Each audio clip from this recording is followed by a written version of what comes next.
पूरे 4 साल बाद अश्विन कनाडा से लौटा था। कनाडा में एक ब्यूटी प्रोडक्ट्स बनाने वाली कंपनी के लिए अश्विन काम करता था। अश्विन अपने देश अपने घर लौटकर काफी खुश था। एयरपोर्ट पर उतरते ही अश्विन के नजरें अपने परिवार वालों को खोजने लगी। जल्द ही उसने अपने माँ बाप भाई भाभी बड़ी बहन और खुद की 3 साल की बच्ची भी एयरपोर्ट पर खड़ी नजर आई, लेकिन उसकी नजरें शोभा को खोज रही थी। वो सोचने लगा, ये शोभा मुझे मिलने आई क्यों नहीं, और ऊपर से उसने हमारी छोटी सी बच्ची को यहाँ भेज दिया है। अश्विन एयरपोर्ट पर सबसे हंसी खुशी मिला। फिर उसने शोभा के बारे में पूछा तो उसकी दीदी बोल पड़ी, भाई वो घर पर ही है, तुम्हारे लिए खाना तैयार कर रही है। वह तो आज ही तुम्हारे आने की खुशी में काम करने लगी है, वरना वो कोई काम करती कहाँ है। अश्विन ने अपनी बेटी को प्यार से उठा लिया, लेकिन उसकी बेटी उसे देखकर रोने लगी। लाओ मुझे दो बच्ची को, वह तुम्हें काफी दिनों बाद देख रही है ना, इसीलिए पहचान नहीं पा रही होगी। कहते हुए दीदी ने बच्ची को अपने पास ले लिया। सभी टैक्सी में बैठकर अपने घर की तरफ रवाना हुए। अश्विन अपने परिवार से मिलकर खुश था, लेकिन ये बात की शोभा उसे एयरपोर्ट पर मिलने नहीं आई उसे काफी परेशान कर रही थी। वो सोचने लगा, क्या खाना बनाना इतना ज्यादा जरूरी था, मुझसे मिलने से भी ज्यादा, और वो भी तब जब मैं 4 साल बाद वापस आया हूँ। इन्हीं ख्यालों में घर तक का आधा रास्ता बीत गया। अब उसकी बच्ची उसे देखकर रो नहीं रही थी, इसीलिए अश्विन उसके साथ खेलने लगा। बाकी का आधा रास्ता भी खत्म हुआ और सब घर पहुंच गए। गाड़ी की आवाज सुन शोभा बालकनी में आकर खड़ी हो गई और अश्विन की तरफ देखने लगी। अश्विन भी जैसे ही गाड़ी से उतरा, उसने सबसे पहले दरवाजे की तरफ और बाद में बालकनी की तरफ नजर घुमाई, जैसे वह शोभा को ही देखना चाहता हो। अश्विन से नजरें मिलते ही शोभा के चेहरे पर मुस्कान झलक पड़ी। अश्विन भी उसे देखकर हल्के से मुस्कुरा दिया। सभी घर के अंदर गए। शोभा सबके लिए पानी लेकर आई और सबको पानी देने के बाद फिर से किचन में चली गई चाय बनाने के लिए। थोड़ी देर तक सभी परिवार वालों से बात करने के बाद अश्विन शोभा को बुलाने लगा। माँ ने उसे बीच में टोकते हुए कहा, रहने दो, उसे किचन में थोड़ा काम कर लेने दो, बाद में अपने आप आ जाएगी। तुम बैठो यहाँ मेरे पास, वैसे भी कहाँ ज्यादा काम करती है वह। अश्विन यही बात दूसरी बार शोभा के बारे में सुन रहा था। अब उसने सोचा, मेरे परिवार वाले मुझसे झूठ थोड़ी बोलेंगे, हर दिन नहीं होता होगा उसको इतना काम, आज थोड़ा सा है, करने देते हैं, मैं बाद में उससे बात कर लूंगा। अश्विन अपने परिवार वालों से बातचीत में मगन हो गया। एक के बाद एक रिश्तेदार और पड़ोसी अश्विन से मिलने आते रहे और शोभा को किचन से बाहर निकलने का समय ही नहीं मिला। सभी के लिए चाय बनाना, नाश्ता बनाना, यही करते करते शाम हो गई। शाम होते ही अकेली शोभा इस बड़े से परिवार का खाना बनाने में जुट गई।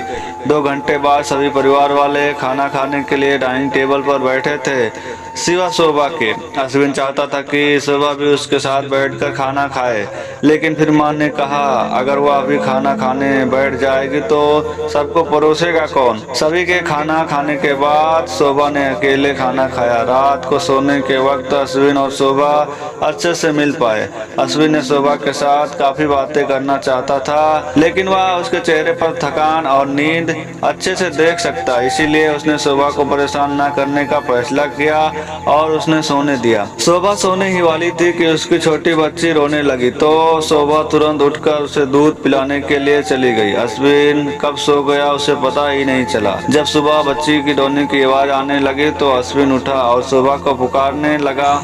जब शोभा पास नहीं दिखी तो उसने बच्ची को चुप कराया और फिर से सुला दिया। अश्विन बाद में शोभा को देखने लगा तो शोभा उसे फिर से किचन में मिली, जो सुबह सुबह ही जल्दी उठकर घर वालों के चाय नाश्ते की तैयारी में लग गई थी।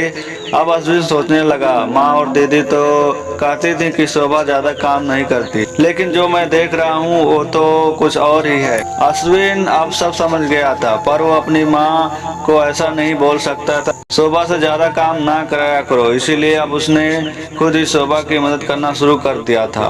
अश्विन के हाथ बटाने से शोभा को थोड़ा अच्छा लगने लगा था। अब उस पर थोड़ी थोड़ी चमक आने लगी थी। अश्विन ने कुछ दिनों में ही ये महसूस कर लिया था कि शोभा अब वो शोभा नहीं रही थी जिसे अश्विन शादी करके लाया था। वो तो कोई और थी जो तोते की तरह बोलती थी। ये शोभा तो बिल्कुल चुपचाप है, गुमसुम है, ऐसा लगता है जैसे किसी के दबाव में हो, किसी डर की वजह से सहमी हुई हो। अश्विन शोभा को उसके काम में और ज्यादा मदद करने लगा। अश्विन का ऐसा व्यवहार अब घर वालों को खटकने लगा। घर के सभी बड़ों और उसकी दीदी ने मिलकर अश्विन को समझाया, तुम अपनी बीवी की मदद करते हो, उसमें हमें कोई एतराज नहीं है, लेकिन तुम्हें भी एक हद तक ही ऐसा करना चाहिए। जब तक कोई तुम्हें ऐसा करता ना देख रहा हो तब तक सब ठीक है, लेकिन जब कोई तुम्हें बीवी के होते हुए बर्तन धोते हुए देखे तो अच्छा थोड़े ही लगता है। और सोचो आगे चलकर शोभा को तुम्हारे हेल्प की आदत पड़ गई तो तुम्हारा अपना काम में ध्यान लगाना मुश्किल हो जाएगा। अश्विन हमेशा से ही अपने परिवार वालों की बात मानता आया था। जिस तरह से सब ने अश्विन को समझाया था, अश्विन भी उनकी बातों में आ गया। अब अश्विन शोभा की मदद करने से कतराता था। कभी कभार वह बच्ची के लिए दूध गर्म कर लिया करता, उससे ज्यादा कुछ भी। घर वालों ने अश्विन को विदेश जाने से मना कर दिया और कहा कि ये यहीं पर कुछ काम कर लो। अश्विन ने अब घर से ही ब्यूटी प्रोडक्ट्स ऑनलाइन बेचना शुरू कर दिया। उसका परिवार भी बढ़ गया। अब उसे 2 बेटियां और 1 बेटा था। दोनों बेटियां स्कूल जाने लगी थी, लेकिन बेटा अभी भी छोटा था।